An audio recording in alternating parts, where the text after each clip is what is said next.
اگلا 1.5 ہفتہ اسی خاموشی سے کٹ گیا۔ اس نے اپنی روٹین بدل لی تھی۔ اب وہ سب کے ساتھ بیٹھ کر ناشتہ کیا کرتی تھی، سب کے ساتھ بیٹھ کر باتیں کیا کرتی تھی۔ دل نہیں بھی چاہ رہا ہوتا تو وہ بولا کرتی تھی۔ ہاں، اب وہ بہت بولنے لگی تھی، بہت باتیں کرنے لگی تھی۔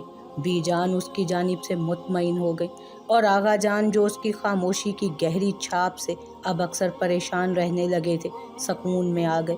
وہ ٹھیک ہو گئی تھی۔ سب کو لگتا تھا کہ اب وہ واقعی ٹھیک ہو گئی تھی۔ ہاں، اس نے سب کو یہی یقین دلایا تھا، اس نے سب کو یہی دھوکہ دیا تھا، لیکن اگر اس عرصے میں ولی اس کے آس پاس ہوتا تو وہ اسے کبھی بھی دھوکہ نہیں دے سکتی تھی۔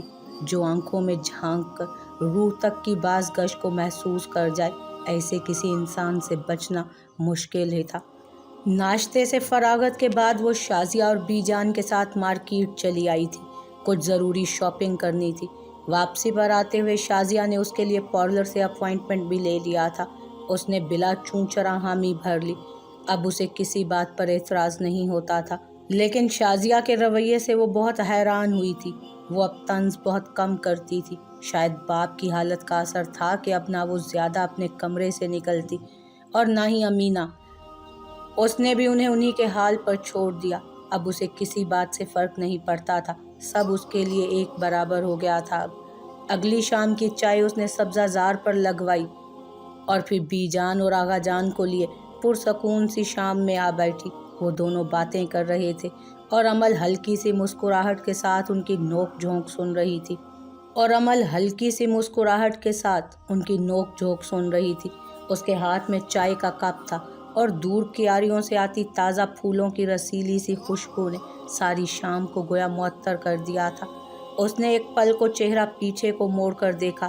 ایک پل کے لیے سارے منظر بدل گئے تھے۔ دور پتھریلی روش پر چلتے اونچے لمبے سے ولی کی شال نظر آئی تھی اسے۔ وہ یک ٹک ادھر دیکھے گئی، گردن کے گرد لپٹی شال کو درست کرتا، کسی بات پر ناگواری سے سر نفی میں ہلاتا۔ وہ آج بھی کہیں آس پاس ہی تو تھا۔ آغا جان کے بلانے پر وہ یکدم چونکی، پھر رخ پھیر کر انہیں دیکھا۔ کہاں گم ہو بچے؟ اس نے مسکرا کر جلدی سے سر ہلایا تھا۔ ہلکے شربتی رنگ کی پلین لمبی قمیص کے نیچے سفید چوڑی دار پاجامہ پہنے وہ سبزہ زار کا سب سے خوبصورت پھول لگ رہی تھی۔ خوبصورت، کومل، لیکن اداس۔ ولی کب تک آ جائے گا ہسپتال سے زمان؟ بی جان نے چائے کا کپ رکھتے ہوئے ان سے پوچھا تو آسودہ سے سردار بابا نے ایک مطمئن سی سانس خارج کی۔ بس 3-4 دنوں میں ڈسچارج ہو جائے گا وہ۔ خدا کا شکر ہے کہ اس کے زخم جلد مندمل ہو گئے۔ پتہ ہے، اس کے ڈاکٹر سے میں نے بات کی تھی، وہ خود بھی حیران تھا کہ کوئی انسان اتنی تیزی کے ساتھ کیسے ریکور کر سکتا ہے، لیکن ولی کی قوت مدافعت بہت مضبوط ہے، اسی لیے وہ اتنی جلدی گھر واپس آ رہا ہے۔ یا اللہ تیرا شکر، بی جان نے بے ساختہ کہہ کر چہرے پر ہاتھ پھیرا تھا تو ان کی ساری مرادیں بھر آئی تھیں۔ اب امل نے بھی سکون کا سانس خارج کیا۔ وہ ٹھیک تھا، جلد واپس آنے والا تھا۔ اس احساس سے زیادہ اس کے لیے کچھ بھی قیمتی نہ تھا۔ میں سوچ رہا ہوں کہ جب وہ واپس آئے گا تو گھر میں گاؤں والوں کی دعوت کریں گے، انہیں کھانا کھلائیں گے۔ اللہ کا شکر ادا کرنے کا اس سے بہتر طریقہ اور کوئی نہیں ہو سکتا۔ زمان، میں بھی آپ کو یہی کہنے والی تھی، بس اب وہ آ جائے تو ہم بھی اپنے ارمان نکال سکیں اس پر۔ اور اب آپ ذرا آنے دیں اسے، کسی اچھی سی لڑکی کو دیکھ کر شادی کر دوں گی اس کی۔ بہت ہو گیا بس، اب نہ کہہ کر تو دکھائے مجھے یہ جھلا۔ زمان یکدم ہنس پڑے تھے۔ وہ نہیں ہنس سکی۔ بھائی آپ کا لاڈلا ہے، جو کرنا ہے کریں اس کے ساتھ، میں تو اس معاملے میں آپ کا پورا ساتھ دوں گا۔ اب واقعی اس کی شادی ہو جانی چاہیے، کیوں امل؟ انہوں نے ایک دم اس سے پوچھا تو اس کے ہاتھ میں پکڑی چائے چھلک پڑی۔ گرم مائع سے اس کی انگلیاں سلگنے لگی تھی، مگر کچھ اور بھی تھا جو اس کے اندر سلگ رہا تھا، جس کی سوزش اس کی جسمانی سوزش سے بہت زیادہ تھی۔ جی بابا، کیوں نہیں، مسکرا کر کہا، اور وہ پھر وہاں سے اٹھ گئی۔ آہستہ آہستہ سبزہ زار کو عبور کرتی داخلی دروازے کی جانب بڑھی تو دیکھا لاؤنج میں نورہ فون کریڈل سے ایک طرف رکھ کر اسی کو بلانے آ رہی تھی۔ وہ بی بی سامیہ جی کا فون آیا ہے آپ کے لیے۔ ٹھیک ہے، تم جاؤ، میں دیکھتی ہوں۔ اس نے مسکرا کر گہرا سانس لیا اور فون کی جانب بڑھائی۔ اگلے آدھے گھنٹے میں وہ بی جان کے سامنے کھڑی تھی۔